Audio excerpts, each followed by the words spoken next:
Hi there, it's Colin from Heal Green Heritage again. Today I'm going to show you a little bit more with Paint Shop Pro how I clean up the pages. So one of the main pages I clean up is the contact magazines. So I'm scanning each page out of a contact magazine, and each one needs cleaning usually before you see it, because the scans are not perfect. They always have some shading on them. I'm trying to improve the clarity of the images. Now, the early editions in particular, the print's very faint on those because of the way they were produced. They were sort of typed up literally on a typewriter. Some of the characters miss, and the paper, the quality of the paper also, as time's gone on, that tends to darken. So there's not much contrast between the background and the foreground. I'm now working through, I'm into the 1970s, but for some reason I seem to have missed one edition in 1968, March 1968. So I'm just redoing that one at the moment. So that's a sample page I brought up in Paint Shop Pro. The image on the left is the one, excuse me, that hasn't been cleaned up. That's the one that I've just scanned in. They are a heck of a lot better now because they were going to a printers at this stage, and it's really nice paper, really good quality paper.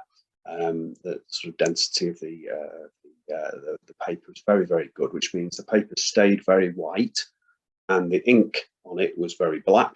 So there's a very high contrast ratio, but nevertheless, even with that, the scanner still doesn't get them perfectly white in the background. So there's a few basic steps. I'm sure you could do these kinds of things with all sorts of pieces of software. Paint Shop Pro is wildly over-engineered for sort of hobbyist use. But there are some advantages to having that. It's taken a long while for me to get used to it. Cost me quite a bit of money back in the day. This software is probably 15 years old, so I'm sure there's loads of better stuff now out there. But I'm a bit loath to buy any new software because it cost me so much money at the time, and it works perfectly well. So until somebody comes along and tells me there's a much quicker and better way of doing it, this is the way I do it. Okay, so one version of the page there, that's just what I scanned in. This over here is a blank page, completely white in the background, and that's the page I'm going to actually set it on. And then what I do is, having created all the nice cleaned up images, I collect all the nice B versions of the images, put them in a Word document, and then I print that into a PDF file, which is a readable file that people can look at online. So the versions you're looking at are where I've strapped all the pages together in the right order into a PDF. And the reason for creating a separate image rather than just cleaning this one up and saving it back is because that's not necessarily all consistent size. So this is exactly the size of the contact magazine over here, whereas this could be a little bit smaller typically. Okay, so here's the steps we have to go through. There's 4 or 5 steps. They're much the same, even with a photograph. The steps you have to go through, but they're not exactly the same. And it's an art, not a science. I couldn't create a program or a macro or something in some clever tool, if I knew how to do it anyway, that would just automate the process for me and get the computer to do it. It requires you looking at it with your eye to decide what's best to do for this page. But the aim is to try and make the print clarity as good as it can be. And to be fair, it's one of the most rewarding parts of feedback I've had from people about how nice the images are in the books and the contact magazines. Okay, so first thing to do is to align the image, straighten the image up. Now, these scans, again, are not too bad. The pages were not so good on the early contact magazines. So the sunlight's getting in my eyes now as it's getting bright where I'm sat, struggling to see the screen. But here we go. Zoom in a bit now so you can see what I'm doing. So what you have to do is you have to get this marker right on the bottom of the line, right on the bottom of the characters. On that end, I'll go to the other end, right on the bottom there. Double click and it straightens out the page a bit. Now, what you tend to find as well is that the print is often set in different columns and it doesn't all line up, and it's a question of choosing something on the page that roughly aligns. I don't think I've got the alignment perfect there, but for the purposes of the presentation, let's say I'd lined it up. I'll probably have another go at that, but I won't do that now.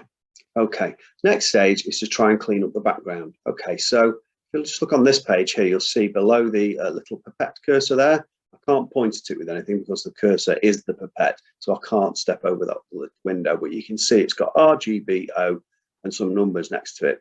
If they're 255, that's the biggest number you can have, or 0 is the lowest number you can have.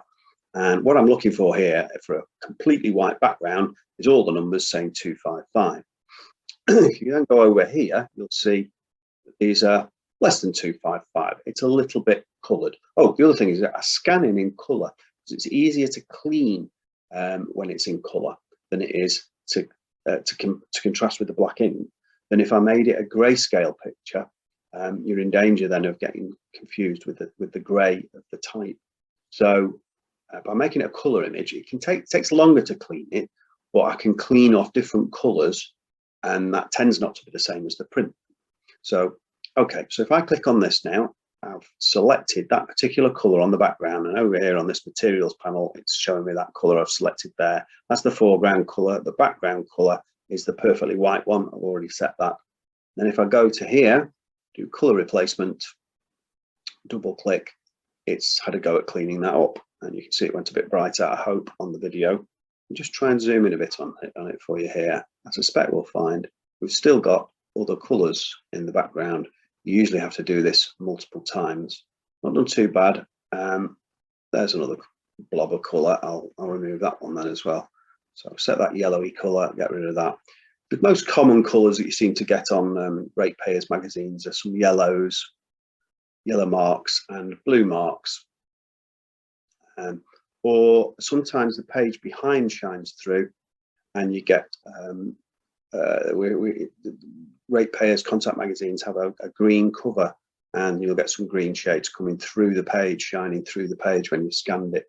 So I need to get rid of those as well. So you can see there's still lots of dots here. I think you can see them. I'll zoom in a bit more if I can for you. You can see there's lots of dots over there, yeah. Now, there's a limit to how many times you want to be doing this, but it's just one of those things. Probably have to have 4 or 5 goes. The risk is, you can see that the letters actually aren't made up of one colour. Around the edge, they are grey. And you'll often find you get spots on the page if the contrast isn't very good. But it's getting pretty close to these kind of colours, blues and greys around the edges of the letter. What will start to happen is if you start to, it's a bit like if you were sat at an easel trying to strip the varnish and things off a real painting. If you put too much varnish remover on, or so alcohol on your brush or your rag, oops, that's not very good. You don't want that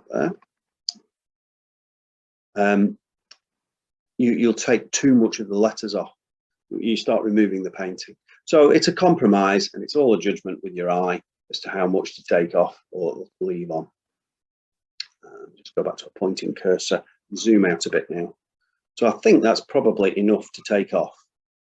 I'm going to zoom out. So I'm not used to using this my laptop to do this as much. You really need a mouse to do this accurately, but I'm just using the pad on the laptop. So okay, let's say that was pretty close to white now. I've got rid of most of the mucky marks, and I would select the whole of the photo, copy it, and I'll copy it on this background. And as I say, this background is a consistent size. You can see there's a bit more of a margin around the edge of the text now. So I'll set that page there. And now there's a couple of other stages, and this helps improve the letters. And the main one that really helps is this one called Edge Preserving Smooth in this tool. I don't know whether it's called other things in other tools, probably is. And I have to do an amount of smoothing of 12. That seems to work the best. Much more and it looks wrong, and much less and it's not good enough. But what I perceive in my mind is it's a little bit like changing the contrast, but not exactly. It draws the pixels in. If it finds a group of pixels, it sort of sucks in the pixels from around the edges of it and makes them less intense and makes the pixels in a group more intense. So it's grouping them around that. It has the effect a bit like contrast, improving the contrast. But what it means is that if there are any pixels left on that that I haven't cleaned up, any light spots, they'll sort of get less bright, and the letters will get more bright. It's not quite the same as contrast fixing, which is the next thing I do. After doing that, I'll then do this one-step fix. Sometimes I'll go around and clean off the spots literally with an eraser, rub them off. But today I've not done that. And there you go. There's the resulting text, and it looks pretty clean today. The other thing I might do occasionally, oh, there you go. You can see this odd bits. I might just try and clean that off. I know I'll get away with it now. So there's enough contrast to clean that off, that light grey, and get away with it. Oh, it's not selected it now. Try that again.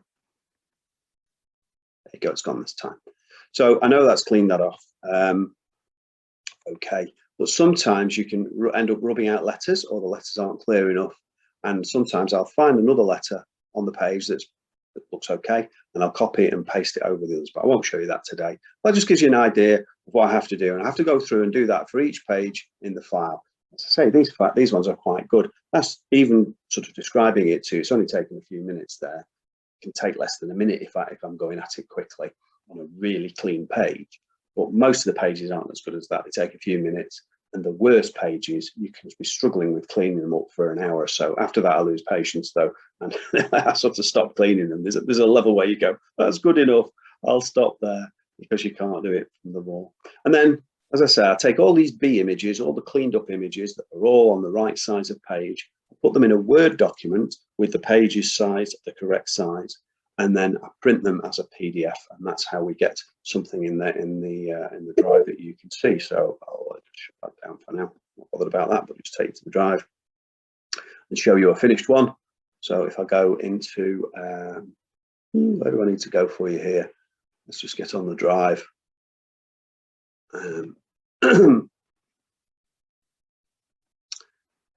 Yeah, there's the earliest contact magazine that I scanned in. So here's what it would look like when you're displaying it on the screen, roughly. Of course, the contrast has been improved. It's a lot better, the improvement that you get on a bad magazine. It just takes a lot longer to do these pages. As you can see, there's still odd letters if you look at them closely, where I haven't managed to sort it out, but I've had a good go at cleaning them up. Okay, that's all for this video. See you soon. I'll show you some more tricks behind the scenes. Bye for now.